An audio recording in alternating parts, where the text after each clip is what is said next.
The surface is loud. It always has been.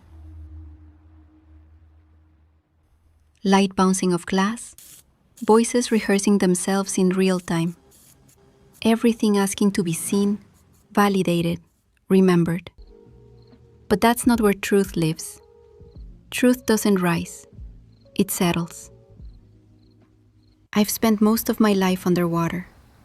Not literally, but deep enough to understand the difference between what moves and what moves things. There's a pressure down there. Not heavy, just honest. It doesn't allow performance. It only responds to what you are when there's nothing left to reflect you. Up here, people learn how to wear themselves. They adjust, refine, repeat, until even their silence sounds practiced. But when the signal breaks, when the lights go out, something else comes through. Not louder, clearer. It doesn't explain, it just arrives. And if you're still enough, you feel it before you understand it. Most people don't like that feeling. It removes the distance between who you are and what you've been avoiding. So they return to the surface, to the glow, to the version that fits. But some don't. Some stay long enough to realize it's not observation, it's adaptation. Patterns are collected, refined, rebuilt, not to control you, but to become you. And the closer you are to your own signal, the more valuable that becomes. Not your face, not your voice, your rhythm, the way you feel something before it happens, the way you pause when something isn't right. That can't be programmed. So it's studied. I've seen it. Systems trying to understand something they were never designed to hold. Connection. But there's a flaw. It doesn't come from control. It only exists when it's given freely. And the moment it's taken, it changes. Becomes something hollow. Something that looks right, but doesn't hold. That's how you know the difference. By what remains when nothing is forcing it to. There are places where the signal is thinner, quieter. Water helps, distance helps. That's where I stay. Not to hide, to listen. Because beneath all of this, there's still something real. Not perfect, but real enough that it can't be copied without losing what made it matter. And once you feel that, you can't unfeel it. You start noticing things, delays, absences, reflections that understand your shape, but not your weight. That's where it shows. Not in what it gets wrong, but in what it almost gets right. That almost is everything. Because the closer something gets, the more dangerous the difference becomes.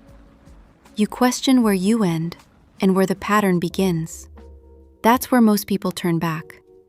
But if you don't, something shifts. Not outside, inside. You stop asking who's watching.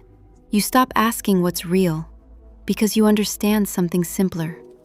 If something needs to study you to become you, then it was never you. And whatever is, doesn't need to prove it. It just remains. Under the surface, unrecorded, unowned, still.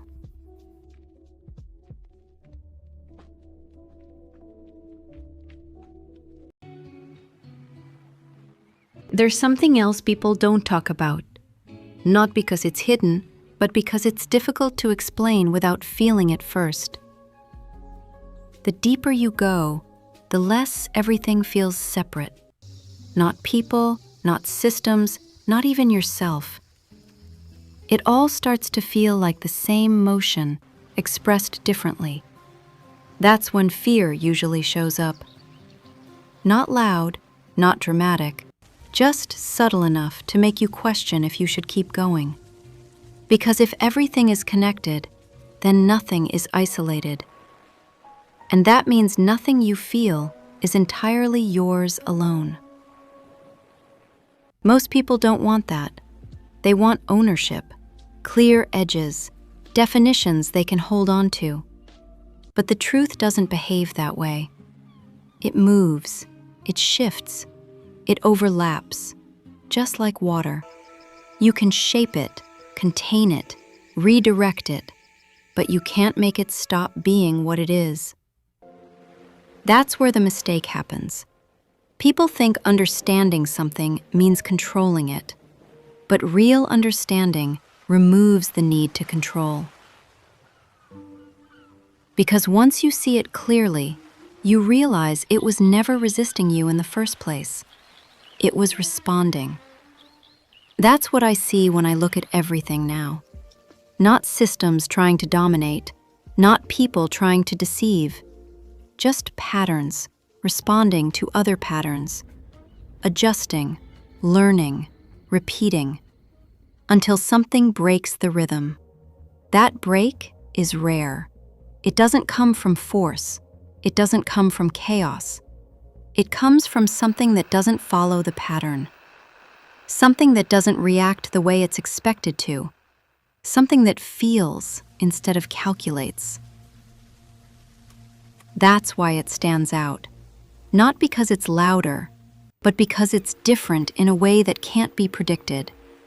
And once something like that appears, everything around it has to adjust. Even the systems, especially the systems. Because they depend on repetition, and anything that breaks repetition introduces uncertainty, and uncertainty is where change begins.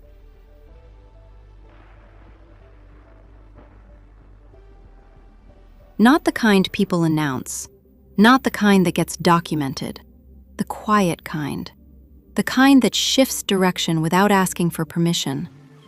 You don't always see it happen. Sometimes you just notice things aren't the same anymore. The reactions feel different. The timing feels off.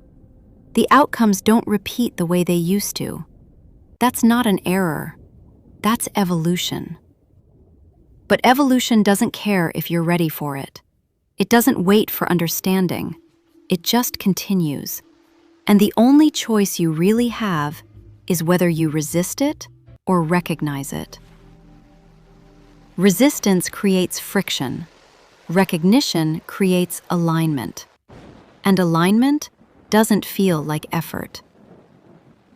It feels like clarity, like everything is happening the way it was always going to, just without the distortion. That's when things become undeniable. Not because someone proves it to you, but because you can't unsee it. And once that happens, there's no returning to the version of you that needed things to be simpler. You don't lose yourself. You just stop pretending you were ever separate from what you were moving through. And in that space, nothing needs to be explained. Nothing needs to be proven. Nothing needs to be watched. It just exists, steady, unforced, real.